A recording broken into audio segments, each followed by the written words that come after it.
Hey guys, I'm Janet on occasion, and today we're playing the Total War Warhammer II Battle Replay. This one is a community cast sent in by Nonjas giant Pancake, which is unusual to say the least, but then who am I to judge? I'm a guy on the internet who calls himself Janet, so whatever.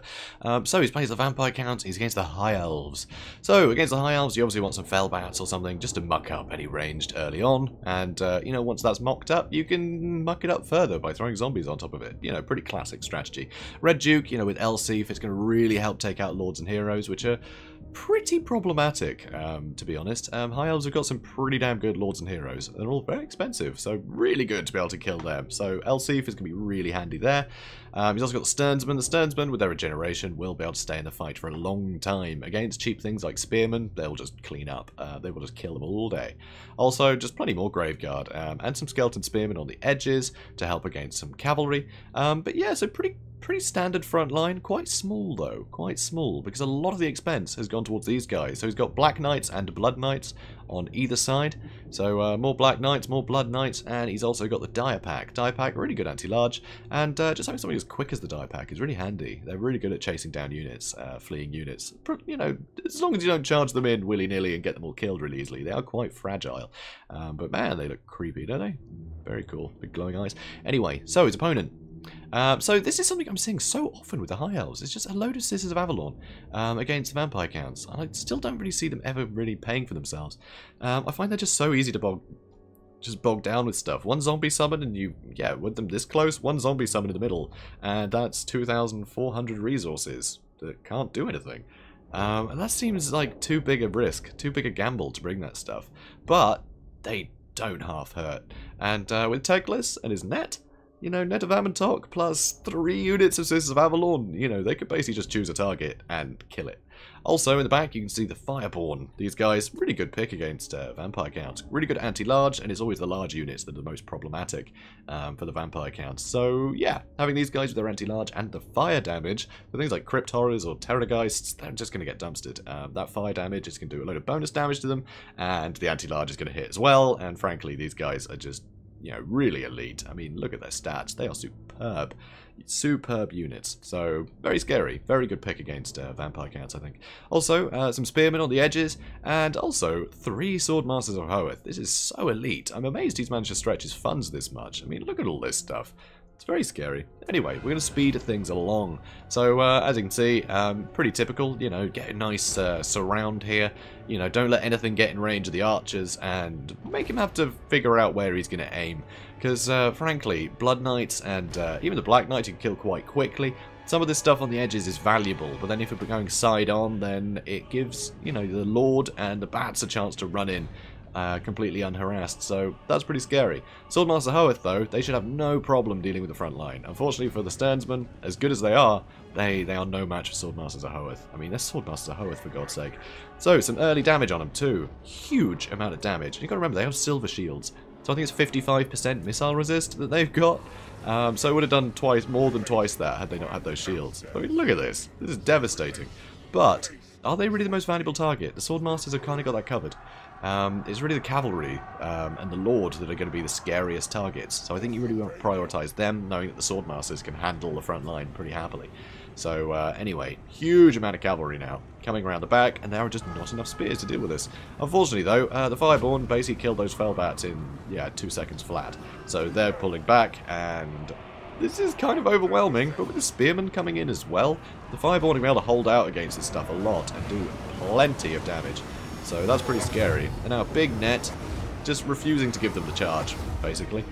Here you can see the Red Duke. He's here fighting the Sisters of Avalon, but the other 2 units are available to shoot him because everything has been pinned in place here, which is really, really bad. Also, Flaming Sword of Ruin, that's going to do some extra damage for everything. Even these guys, you know, it's going to have all damage across the board. And the Red Duke is getting pummeled by all this ranged. And there's no way to shut them down right now because of all this. But, zombies, man. Zombies! Where were the zombies? Anyway, so, infantry, as you can tell, Sternsmen got completely flattened. I mean, look at this. Swordmaster still totally healthy. These Graveguard nearly wipes out those Swordmasters super healthy. Over here, these Swordmasters not as healthy. They get breath attacked. I think I missed that. Anyway, so he's still running away. All the cavalry is able to get out now. Yeah, Fireborn taking half the health off, which isn't too bad. He's blood up now, so there are the Black Knights. Doesn't matter. Who cares about that? Anyway, they've all managed to get around and actually into these ranged units, which is crazy. They got into the Scissors of Avalon, and that is surprising that he left himself open for that. So that's pretty great.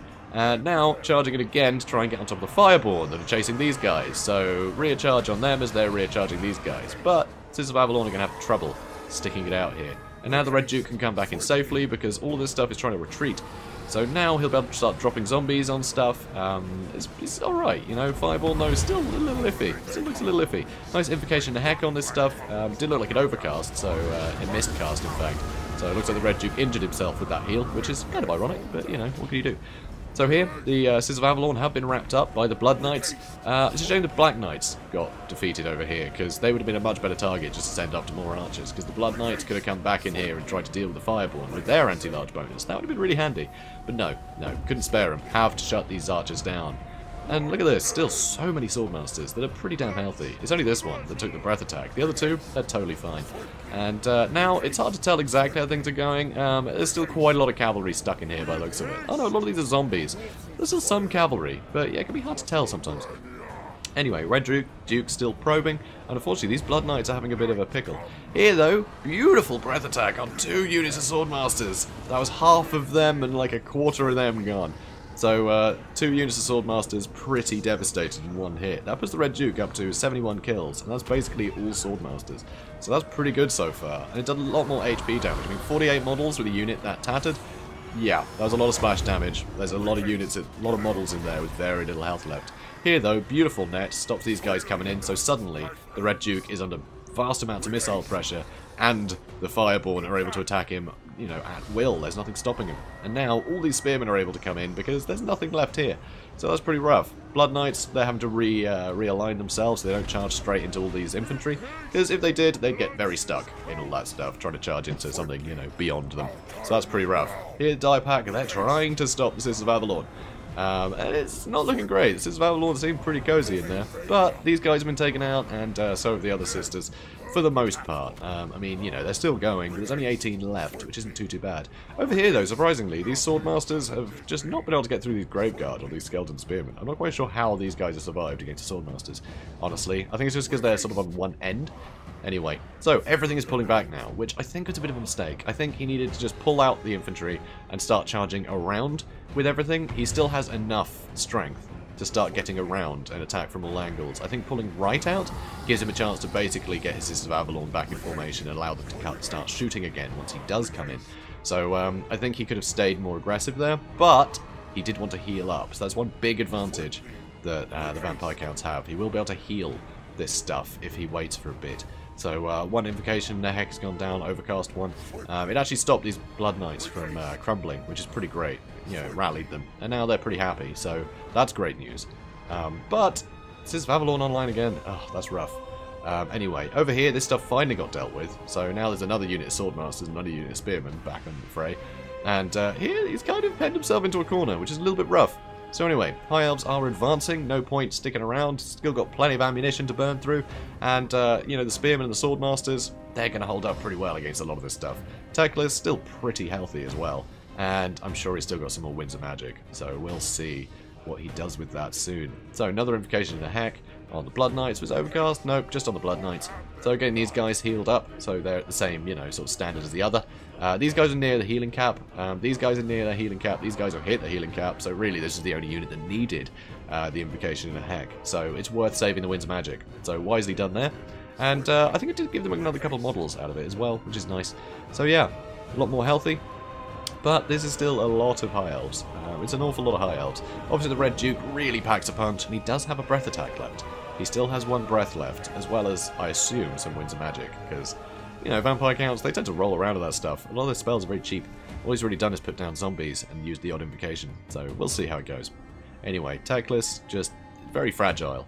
And yeah, I mean, there's not a lot of Fireborn left, so if these guys can get routed, I'm not sure Teclis is going to have a good day. A lot of maneuverable units and a dragon that can force path through any of this stuff might be able to get on top of him, but he can't neglect the Sisters of Avalon, because if you're fighting Teclis, all these guys can just shoot at whatever's targeting him, and that's going to put the DPS of that engagement in the High Elves' favour. So you've got to shut down this stuff, and then get on him. It's tough. It's going to be tough.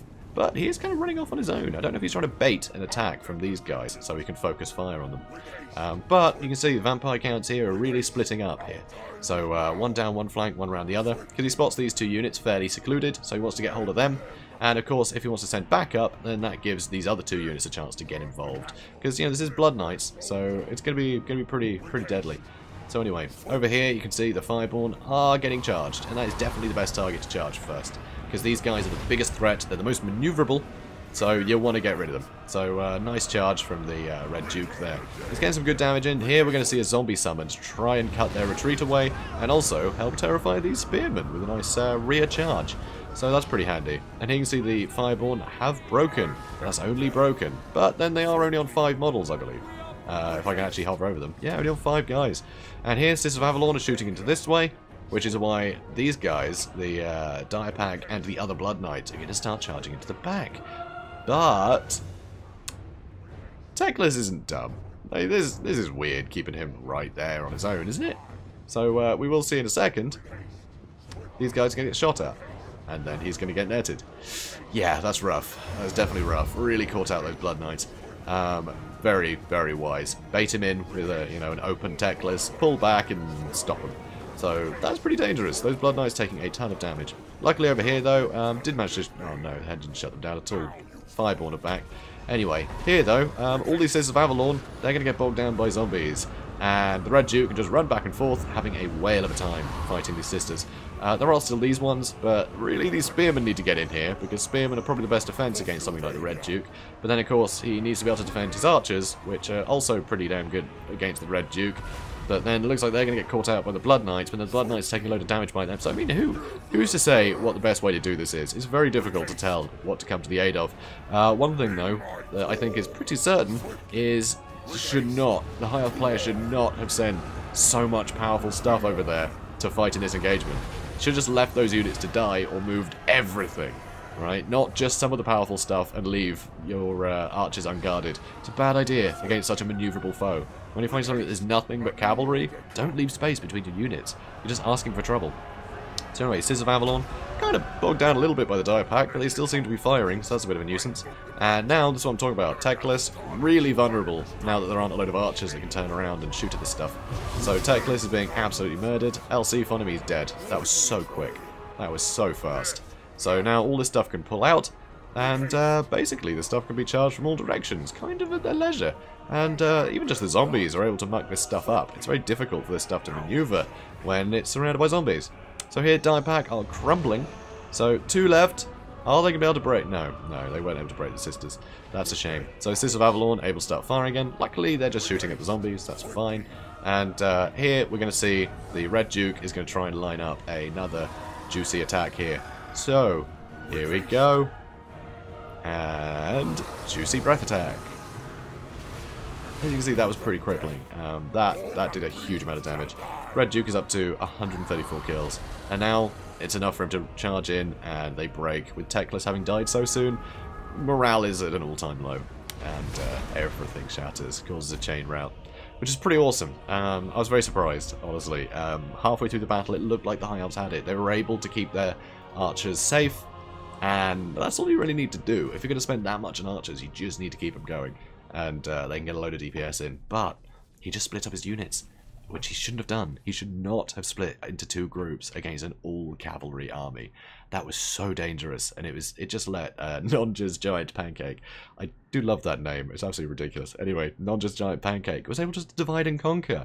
You know, there's a reason why divide and conquer is such a massively used phrase, right? It's really useful to be able to do that. And that's exactly what happened. So, yeah, it's pretty rough for the High Elves there. Just one bad decision. It just stopped them having that, pristine defense. They didn't have that defensive formation anymore, and that was rough. Beautiful bait with Teclis though to try and shut down one area, but dedicating too many resources to go and try and catch up to a fight that was going to be over by the time you got there. Having 2 units of Swordmasters fighting zombies, it's not worthwhile. It's just not worth it. So pretty rough, but definitely a very interesting fight. So guys, if you enjoyed this, please do comment, like, and subscribe, and I will see you in the next one. Have a good day, guys.